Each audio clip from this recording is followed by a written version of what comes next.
ಇವತ್ತು ಬುಧವಾರ ನಮ್ಮ ಹುಡುಗರಿಗೆ 1200, 800, 1000 ವರ್ಕೌಟ್ ರೆಪ್ಟೇಷನ್ ಇತ್ತು. ರ್ಯಾಲಿ ಹತ್ರ ಬಂತಲ್ವಾ, ಅದಕ್ಕಾಗಿ ನಾವು ಲಾಂಗ್ ರನ್ನಿಂಗು ಅಥವಾ ರೌಂಡ್ ರೌಂಡ್ ಓಡಿಸೋದೆಲ್ಲ ಮಾಡ್ಸಲ್ಲ.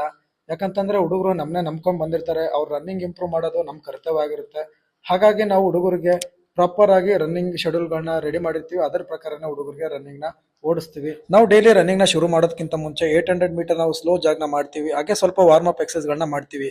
ಯಾಕೆಂತಂದ್ರೆ ಇಲ್ಲಿ ಲೈಟ್ ಆಗಿ ಸ್ವಲ್ಪ ಅಂದ್ರೆ ಸ್ವಲ್ಪ ಚಳಿ ಆಗ್ತಿದೆ. ಹಾಗಾಗಿ ಹುಡುಗರು ಬಾಡಿ ಹೀಟ್ ಆಗ್ಲಿ ಅಂತ ಹೇಳಿ ನಾವು ಮೊದಲಿಗೆ ಈ ವರ್ಕೌಟ್ ಗಳನ್ನ ಮಾಡ್ತೀವಿ. ಕೊನೆಗೂ ನಮ್ಮ ಹುಡುಗರು ಓಡೋಕೆ ರೆಡಿ ಆದ್ರು. ಇವತ್ತಿನ ವರ್ಕೌಟ್ ತುಂಬಾ ಹೆಲ್ಪ್ಫುಲ್ ಆಗುತ್ತೆ. 1600 ಮೀಟರ್ಗೆ ಮೊದಲು ನಾವು 1200 ಮೀಟರ್ ರೆಪ್ಟೇಷನ್ ಹಾಕ್ಸಿದ್ವಿ, ಒಂದೇ ಹಾಕಿದ್ದು. ಇದಾದ ನಂತರ 1000 ಮೀಟರ್ ಹಾಕ್ಸಿದ್ವಿ.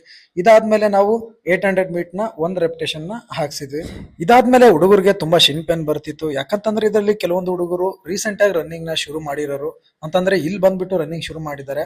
ಹಾಗಾಗಿ ಸ್ವಲ್ಪ ಪ್ರಾಬ್ಲಮ್ ಆಗುತ್ತೆ. ಹುಡುಗರಿಗೆ ಸ್ವಲ್ಪ ಸ್ಟ್ರೆಚಿಂಗ್ ಮತ್ತೆ ಸ್ಟ್ರೆಂತ್ ವರ್ಕೌಟ್ ನ ಮಾಡಿಸ್ತಾ ಇದ್ವಿ. ಇವತ್ತಿನ ವರ್ಕೌಟ್ ಸ್ವಲ್ಪ ಹಾರ್ಡ್ ಆಗಿರುತ್ತೆ ಹುಡುಗರಿಗೆ. ಹಾಗಾಗಿ ನಮ್ದು ಈವ್ನಿಂಗ್ ನಾರ್ಮಲ್ ವಾರ್ಮ್ ಅಪ್ ಇರುತ್ತೆ, ಹಾಗೆ ಸ್ವಲ್ಪ ಸ್ಟ್ರೆಚಿಂಗ್ ಎಕ್ಸರ್ಸೈಸ್ ಗಳು ಇರುತ್ತೆ. ಇದಾದ್ಮೇಲೆ ಕೂಲ್ ಡೌನ್ ವರ್ಕೌಟ್ ಮಾಡಿಸಿ ಪುಲ್ ಅಪ್ಸ್ ಓಡಿಸಿ ವರ್ಕೌಟ್ ನ ಕಂಪ್ಲೀಟ್ ಮಾಡಿದ್ವಿ ಇವತ್ತಿಂದು.